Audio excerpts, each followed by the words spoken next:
Hello students, good morning everyone. So we are studying our third lesson, that is the current electricity, and in previous lecture we have studied very important concepts, that is the potential and potential difference. So first let us revise it. What do you mean by potential difference?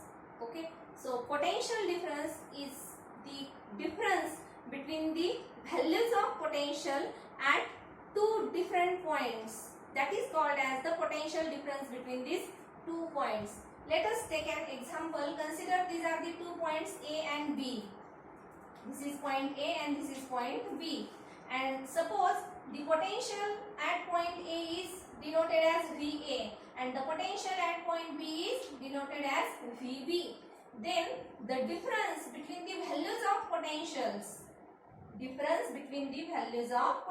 that is VA minus VB, between these 2 points, that is called as the potential difference between these 2 points. So in this way we can define the potential difference.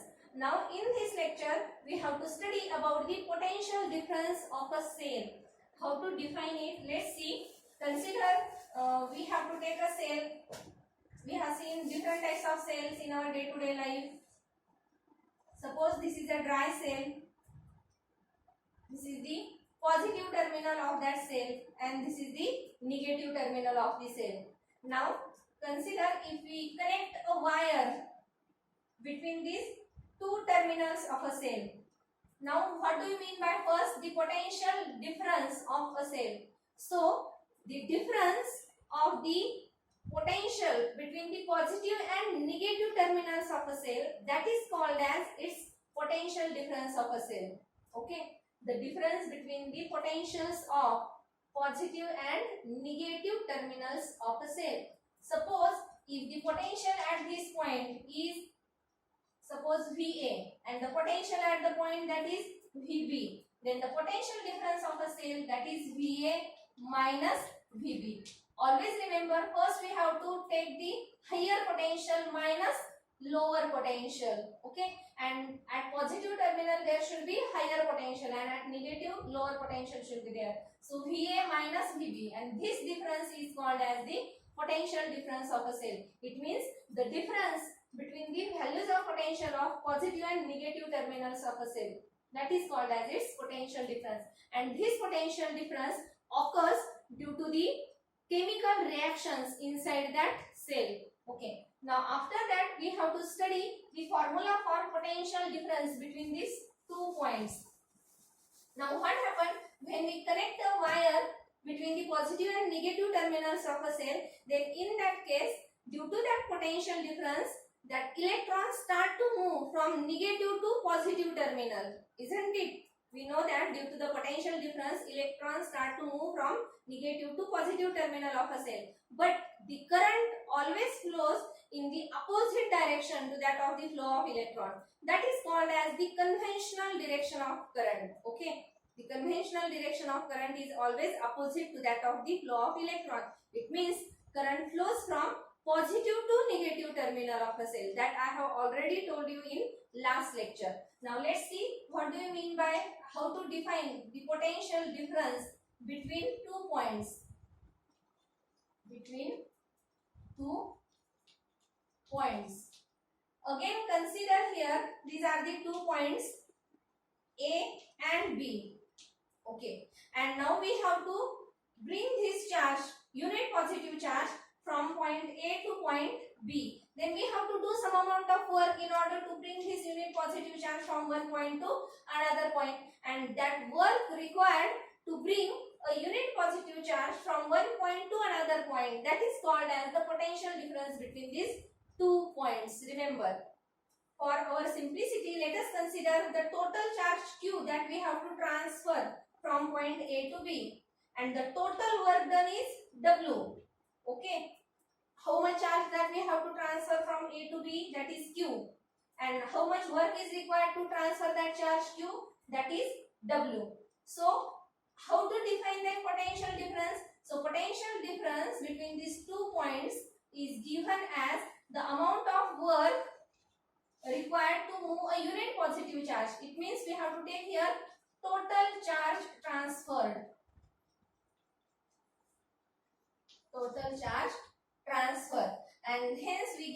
formula that potential difference V is equal to W upon Q.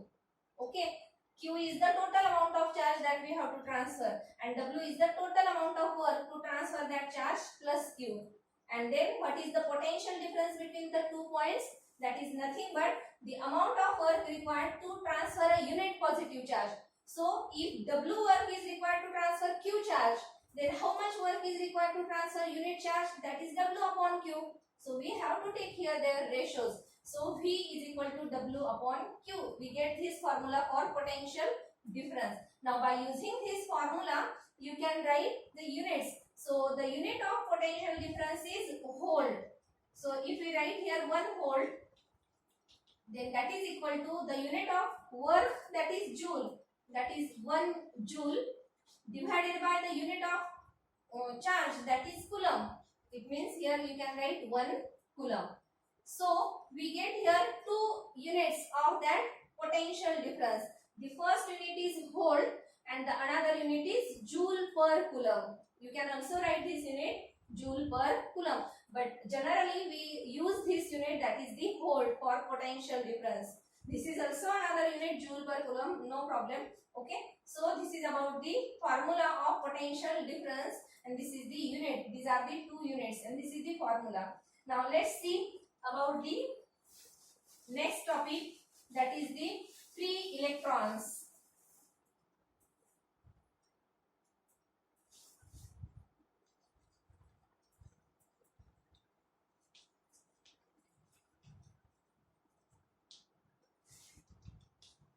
Now see again here, we know that structure of atom. In chemistry you have studied that structure of atom. Inside the atom there is a positively charged nucleus, and in that nucleus there is positively charged protons and the chargeless neutrons are there, isn't it? And around this nucleus the electrons are moving in circular orbit. Okay, so electrons are moving in circular orbit like this.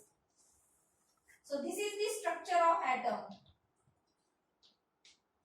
and on this electron negative charge is there. Okay, on protons positive charge, so we can say this is the positively charged nucleus, and on the electrons negative charges are there. Now in case of conductors, means you can say metallic conductors, because all the metals are the good conductors of electricity, and in case of metallic conductors, the electrons which are in the outermost orbit, these electrons are loosely bound with the nucleus. Remember, all these electrons are the electrons which are in the innermost orbit. They are tightly bound with the nucleus, so they can't become free for the flow of electricity. But the electrons which are in outermost orbit, okay, in the last orbit, these electrons are loosely bound with the nucleus, and these electrons are available for us for the flow of electricity. Means these electrons are free. They can easily move from one point to another point inside that atom or inside that material. So these electrons are called as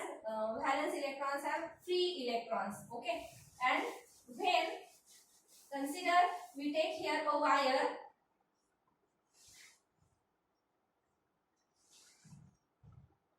Suppose inside that wire, we know that in case of metals, means in case of good conductors, large number of free electrons are there, that I have told you in the first lecture.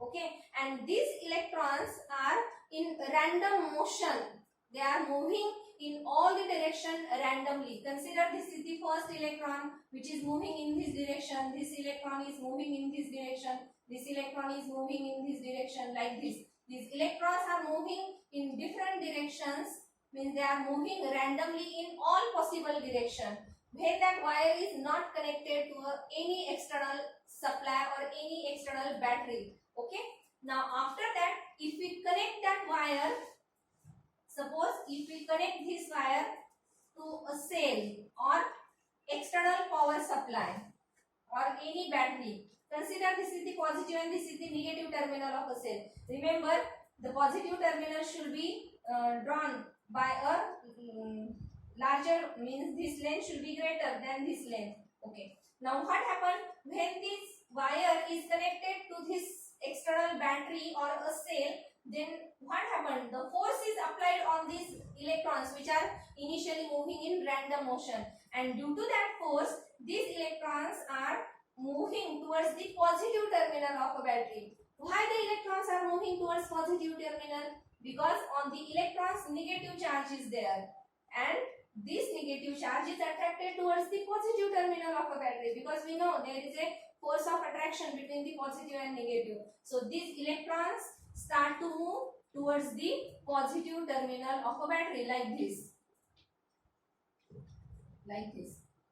Okay, so these electrons are moving towards this positive terminal of a battery. It means electrons are moving from negative to positive terminal. Okay, and due to that motion of electron, current is set up in that wire, but the conventional direction of current is always opposite to that of the motion of electron. It means that current should be moved from positive to negative terminal, or that current is set up, or direction of current is from positive to negative terminal of that battery. Okay, therefore the direction means the current is set up due to the motion of this electron. Okay, so this is about the free electron and the motion of electrons inside a wire. Okay, so now let us stop here. Thank you and have a nice day.